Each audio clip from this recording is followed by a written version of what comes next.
Hello my dear friends, வாங்க வீடியோக்குள்ளே போகலாம்.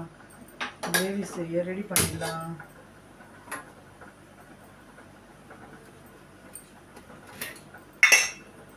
எண்ணெய் ஊற்றிக்கலாம். 2 3 4 5 6 7 8. ஓகே, கொஞ்சம் தாராளமாக ஊற்றிக்கலாம், அப்போ தான் நல்லாயிருக்கும் கிரேவி.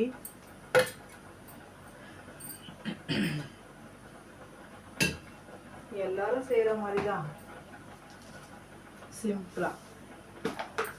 கடுகு போட்டுக்கலாம், மஸ்டர்ட் அண்டு ரூட் தால், கடுகு உளுத்த பருப்பு பொரிஞ்சதுமே வெங்காயம், தக்காளி, காஞ்ச மிளகாய், அதை கூட சில்லியும் பச்சை மிளகாவும் சேர்த்துக்கணும்.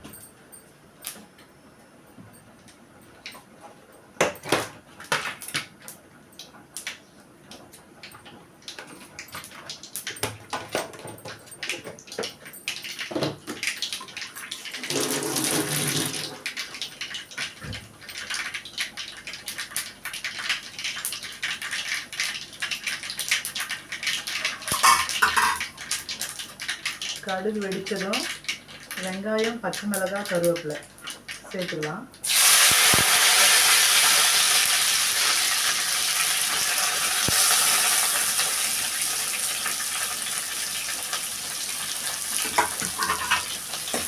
நல்லா வதங்கட்டும்.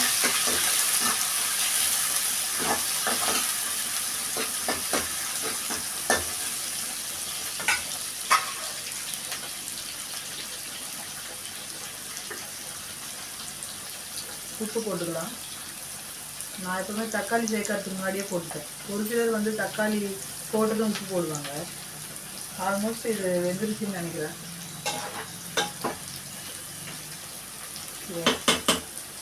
இப்போ மாவை நம்ம அவுத்து கொட்டிக்கலாம்.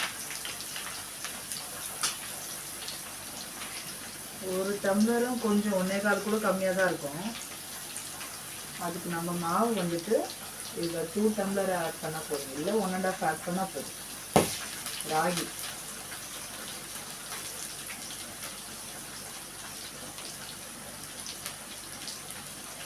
இட்ஸ் குட் ஃபார் ஹெல்த்துங்க. இந்த காலத்தில் யாரும் சாப்பிட்றதில்ல. நம்ம குழந்தைங்களுக்கும் இதை கொடுத்து பழகணும். அப்படியே நம்ம என்ன பண்ணணும், மூடி வச்சிடலாம் கொஞ்ச நேரம். ஒரு 5 to 10 மினிட்ஸில் அது அப்படியே அந்த ஆவி மேலே வராமல் எவ்வளோ உள்ளேயே போய்டும். அந்த மாவு ஆல்மோஸ்ட் ஃபுல்லாகவே குக் ஆகிடும். நம்ம இந்த ஃபுட்டு இருக்கு இல்லையா, இந்த கட்டையை வச்சு நம்ம அதை கலரும் போது நல்லா வெந்துடும்.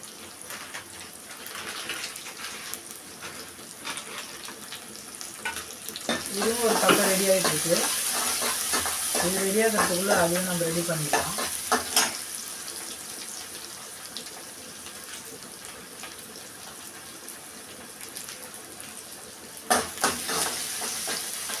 அப்பப்போ துடைச்சிட்டு இந்த கையை கழுவுறதுக்கே நம்ம ரெடி பண்ணிக்கலாம். சரியாக போகிறோம். நல்லா வதங்கின பிறகு தான் ஆனியன் நல்லா சாட்டை ஆகணும். நல்லா வதங்கின பிறகு தான் நம்ம தக்காளியை அதில் போடணும். அதுக்கு முன்னாடியே நம்ம தக்காளியை போட்டோம்னா என்ன ஆகும், அந்த வெங்காயம் அப்படியே ஒரு மாதிரி பச்சை பச்சையாக நசுக்குன்னு இருக்கும். அந்த மாதிரி இருந்தால் டேஸ்ட்டாகவே இருக்காது. எப்போவுமே நம்ம குழம்பு ஆகட்டும், கறி குழம்போ, மீன் குழம்போ, சாதாரணமாக நம்ம வைக்கிற கார குழம்போ, தக்காளி தொக்கோ, தக்காளி சட்னியோ எதாக இருந்தாலுமே வெங்காயம் தக்காளி வதங்கினாங்க தாங்க அது டேஸ்ட்டு. அப்படி இல்லைன்னா நம்மளுக்கு அது டேஸ்ட்டு கிடையாது. ஆல்மோஸ்ட் வதங்கிடுச்சு. தக்காளி சேர்த்துப்போம்.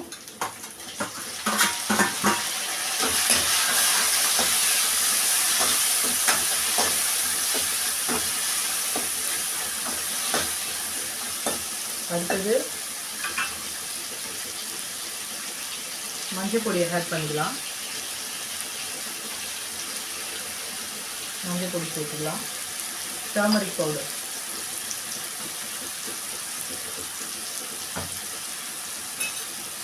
ஹாய் பாபி, உங்களுக்கு தமிழ் தெரியாதுல்ல? For a hidden take the hidden shell, added oil and mustard and urud dal After onion chilies well sauteed, added to have the tomatoes. So onion and tomatoes well mashed. நல்லா வதங்கின பிறகு 2 chili added. நல்லா வதங்கினதுக்கப்புறமா already நம்ம உப்பு போட்டாச்சு. இது நல்லா வதங்கட்டும். இதை கூடவே நம்ம என்ன பண்ணணும், அந்த அரைச்சி வச்சிருக்கிற இஞ்சி பூண்டு தக்காளி வெங்காயம் சோம்பு அந்த ஸ்பைசஸ் மசாலா ஓல் கரம் மசாலா எல்லாத்தையுமே இதில் சேர்த்துக்கலாம்.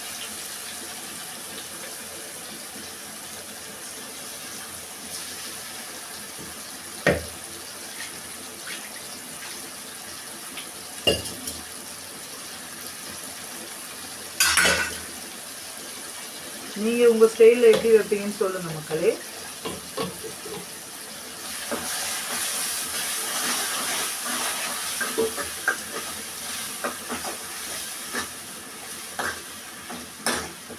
இது நல்லா வதங்கட்டும். மூடி போட்டு வச்சுக்கலாம். சிம்மில் வச்சுக்கோங்க. இதை ஓப்பன் பண்ணி பார்க்கலாம்.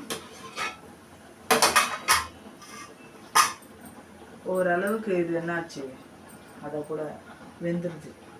இப்போ இந்த கட்டையை வச்சு நம்ம கலக்கி விட்டுக்கலாம்.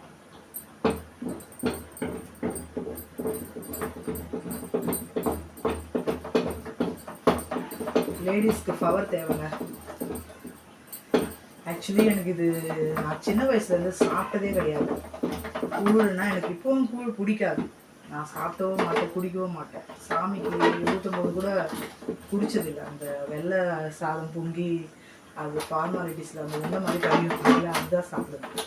ஆனால் இப்போது இந்த களி ஒரு 4, 5, 6 டைம் நான் செஞ்சிட்டேங்க.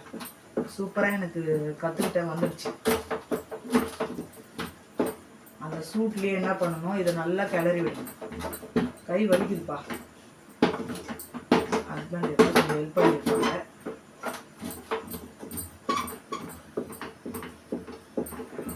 குழந்தைங்களுக்கு நம்ம இது கொடுக்குறப்போ ஸ்ட்ரென்த்து. இப்போ சாப்பிட்ற ஃபுட்டில் நம்மளுக்கு எதுவுமே கிடைக்கிறது இல்லை.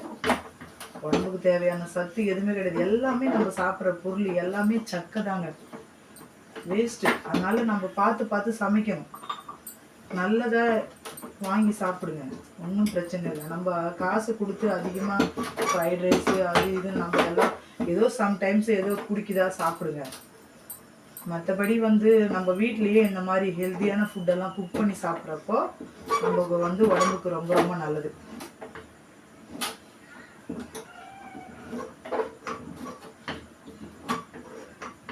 இது என்ன பண்ணுவோம், அப்படியே இது வெந்துடும். இது வெந்த பிறகு நம்ம உருண்டை, அதாவது ஒரு சின்ன பாத்திரத்தில் தண்ணி தொட்டுட்டு கரண்டியில் அள்ளி யாருக்கு எவ்வளோ போதுமான அளவுக்கு நம்ம உருண்டை உருட்டிட்டோன்னா அவ்வளோதான், களி ஆல்மோஸ்ட் ரெடிங்க. கொஞ்ச நேரம் தான், இது ரொம்ப டைம் எடுக்கும்னு சொல்லிட்டு நான் நினச்சேன். எனக்கு தண்ணி எல்லாம் அந்த 1:2:3 அந்த மாதிரிலாம் நான் வைக்க மாட்டேன். இப்போ 1 டம்ளர் ரைஸ்க்கு 2 டம்ளர் மாவு அப்படின்னா அதுவே என்னது 6 டம்ளர், அதுல எல்லாம் வேகாது. ஸோ நீங்கள் அந்த ரைஸ் முழுகிற அளவுக்கு தண்ணி வச்சுட்டு அப்படியே செஞ்சீங்க. அவ்வளோதான் ஃப்ரெண்ட்ஸ், ரெடி ஆயிடுச்சு களி. கரண்டில் எடுத்து நம்ம ஒரு பாத்திரத்தில் உருட்டி ட்ரான்ஸ்ஃபர் பண்ணிட்டோன்னா களி ரெடிங்க. என் ஹஸ்பண்டுக்கும் என் குழந்தைக்கும் இது ரொம்ப பிடிக்கும்.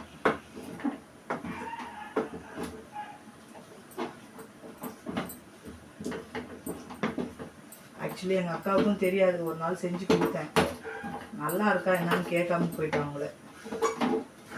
ரெடி ஆயிடுச்சு, ஆஃப் பண்ணிக்கலாம். மூடி வச்சுட்டு அப்புறம் உருண்டை பிடிச்சிக்கலாம். இதை பார்க்கலாம் மக்களே.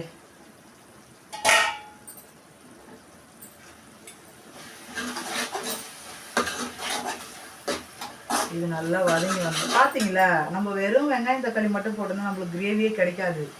அதே மாதிரி டேஸ்ட்டும் ஒரு மாதிரியா இருக்கும். வெங்காயம் தக்காளி கொஞ்சம் வதக்கணும், கொஞ்சம் அரைச்சிக்கணும். அப்போ தான் என்ன ஆகும், நம்மளுக்கு கிரேவி கிடைக்கும், சூப்பராக இருக்கும், சாப்பிட்றதுக்கும் அருமையாக இருக்கும். நல்லா வதங்கின பிறகு இப்போ பிரானை சேர்த்துக்கலாம், எறா சேர்த்துக்கலாம். நிறைய வாட்டி வாஷ் பண்ணி வச்சாச்சுங்க.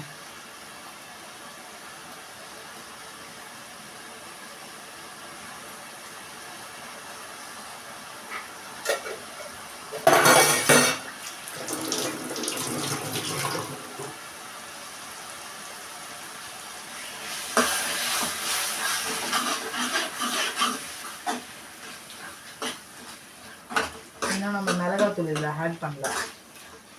கொஞ்சம் நேரம் அப்படியே வதங்கிட்டோம். இதுலேயே கொஞ்சம் தண்ணி விடும். மிளகாத்தூள் போட்டுக்கலாம்.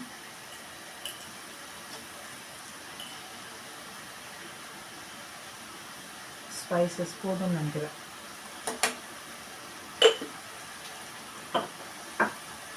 ஆல்ரெடி நம்ம மிளகு சீரகம்லாம் போட்டாச்சு, சோம்பம் போட்டாச்சு. அதனால் பெப்பர் பவுடர் இதில் ஆட் பண்ணாதீங்க.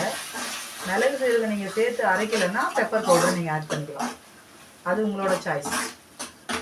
காரம் கம்மியாக வேணும்னா ஒரு சிலர் வந்து மிளகா போடாமல் செய்வாங்க. மிளகா நான் சும்மா 2 போட்டிருக்கேன். ஒவ்வொருத்தரும் நிறைய போடுவாங்க. என்னோடய ஃபேமிலிக்கு காரம் ஆகிறதில்ல. என் ஹஸ்பண்ட் சுத்தமாக ஒத்துக்காது. ஓகேங்களா? நல்லா வதங்கட்டும். அவ்வளோதான். இது வதங்கி நல்லா கொதிச்சு வந்துச்சுன்னா கிரேவி ரெடி, களியும் ரெடிங்க. நல்லதே சாப்பிடுங்க, எல்லோரும் நல்லா இருங்க. அவசர காலத்தில் நம்ம ஓடிட்டு இருக்கோம். நம்ம உடம்ப நம்ம பார்த்துக்கிட்டா தான் நம்மளை நாளைக்கு நம்ம பிள்ளைங்க வந்து நம்ம பார்த்துக்க முடியும். நம்ம உடம்ப நம்ம பார்த்துக்கலன்னா நாளைக்கு நம்மளுக்கு யாரையாவது எதிர்பார்க்க வேண்டிய சூழ்நிலை வந்து நம்மளுக்கு வரும். அதனால் take care of your health every one. எல்லாருமே அவங்கவுங்க உடம்பை பார்த்துங்க, நல்லா சாப்பிடுங்க, ரெஸ்ட் எடுங்க, ஹெல்த்தியானதாக சாப்பிடுங்க. முடிஞ்ச அளவுக்கு ஃப்ரூட்ஸு, வெஜிடபிள்ஸு எல்லாமே சாப்பிடுங்க. ஆக்சுவலி நாங்கள் ப்ரானே சேர்த்துக்கிறது இல்லை. நாங்கள் தெர் ஆர் மெனி இயர்ஸ். ஆனால் இப்போ இந்த வருஷமாக கொஞ்சம் ஒரு 2-3 மாதமாக தான் என் பையனுக்காக இதை நான் வாங்குகிறேன். பட் இதுக்கு நான் செய்கிறேனே தவிர நான் கிரேவி தான் கொஞ்சம் எடுத்துப்பேன். நான் என் ப்ரான் எனக்கு பிடிக்காது, நான் சாப்பிட மாட்டேன். என் ஹஸ்பண்டும் அது ஹீட் ஆகிடும், எனக்கு ஒத்துக்காது அப்படின்னு சொல்லுவாங்க. பட் என்றைக்கும் ஒரு நாளைக்கு தானே செய்கிறோம், சாப்பிட்டோமே. விருப்பப்பட்டது செஞ்சு கொடுக்க வேண்டியது தானே நம்மளோட வேலை. ஆசையாக நம்ம பரிமாறணும், சமைச்சு கொடுக்கணும். அவங்க சாப்பிட்ற அந்த சந்தோஷத்துலேயே நம்மளுக்கு வந்து வயிறு நிறைஞ்சு போயிடும். இதை பார்த்தீங்கன்னா என்னோடய ஃப்ரெண்ட்ஸு எல்லோரும் பார்த்து என்ன சொல்கிறீங்கன்னு எனக்கு தெரியல. எப்படி இருக்குன்னு கமெண்ட் பண்ணுங்கள். பார்க்குறீங்க, ஆனால் எந்த கமெண்ட்டும் பண்ண மாட்டேறீங்க. It's okay. நல்லா வதங்கிடுச்சு ஃப்ரெண்ட்ஸ். இந்த தண்ணியை ஊற்றிக்கலாம். எல்லோரும் அந்த மிக்ஸி ஜாரை அலசிட்டு ஊட்டாமல் இருக்க மாட்டீங்க. அதே தான் நான்.